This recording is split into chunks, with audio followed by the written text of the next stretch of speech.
Let's talk about the prophets.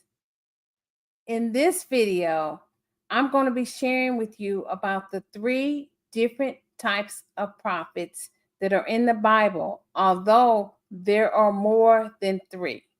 If you don't know who I am, I'm Dr. Deborah. I'm the founder of the Writers Incorn International and the author of the Scribal Watchman. I tried to get on earlier and it just didn't work out, so I'm going to save that video for another time. So let's talk about the three different types of prophets. I have them written here, and I just erased a part of it. But the first one is a Nabi prophet. The Nabi prophet. This particular prophet bubbles up. It bubbles up in their spirit. It's what Jeremiah said when he thought he was going to pull back from the Spirit of the Lord. He thought he was going to stop prophesying, and it just kind of bubbled up out of him. It was like a fire in his bone, is what he said. You know, when you are operating in the prophetic, there's just something that won't let you rest. You have to release the word of the Lord. So the Nabi prophet, it bubbles up from their spirit. You know, a lot of times when you are in high worship, you can become a prophetic voice because it will flow up out of your spirit into the atmosphere. You may start prophesying over your own life. God may give you a word for someone else, but the Nabi bubbles up. The Rohe prophet is the seer, and this is mentioned in Samuel when God said there are no longer seers, but they are now prophets called prophets.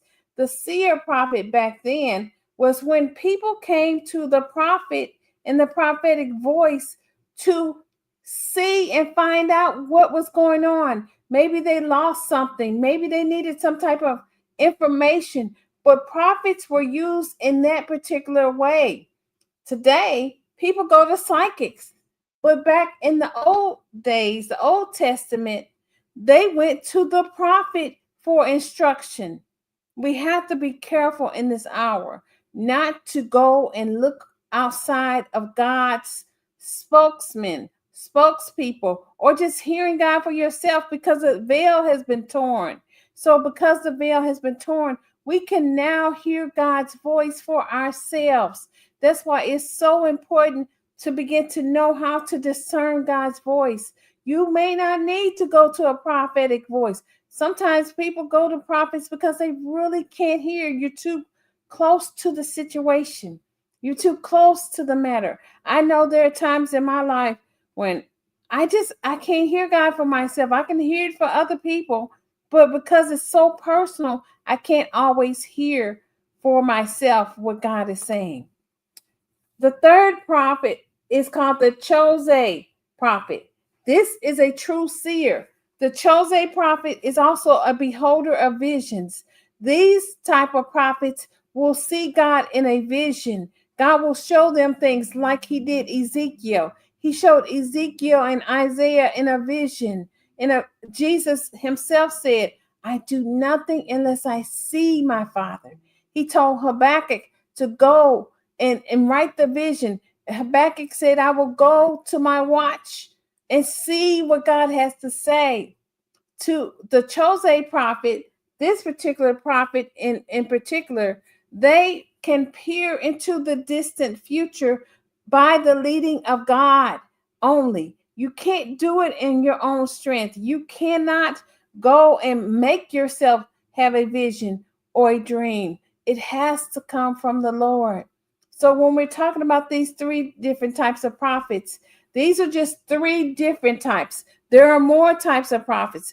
God give prophets who write. They're called scribal prophets. There are psalmists. They sing the word of the Lord.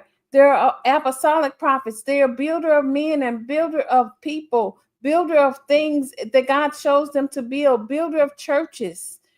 See, you have to understand, where does God put you in the big sphere of things?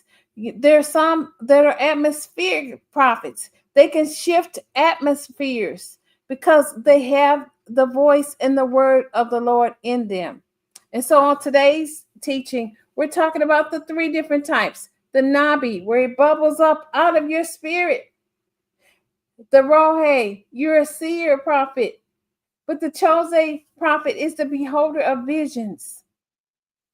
You know, when God called me as one of his servants, because that's what prophets are.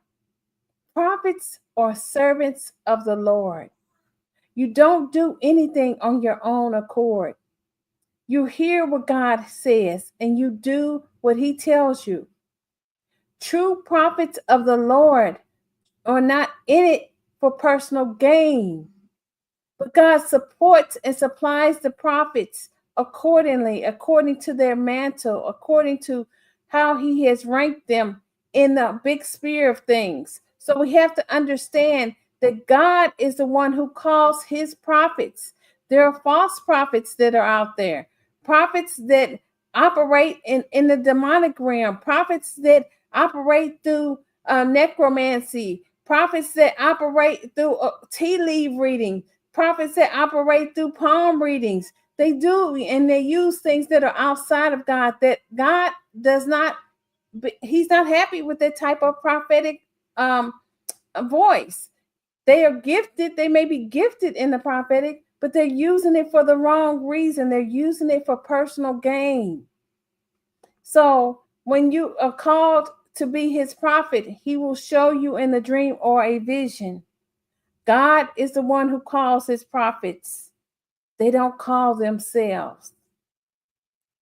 Those that walk in the office of the prophet are born that way. They are born to be prophets. And so until next time, I guess that's all I have in regards to understanding the prophets and what God has called them to do.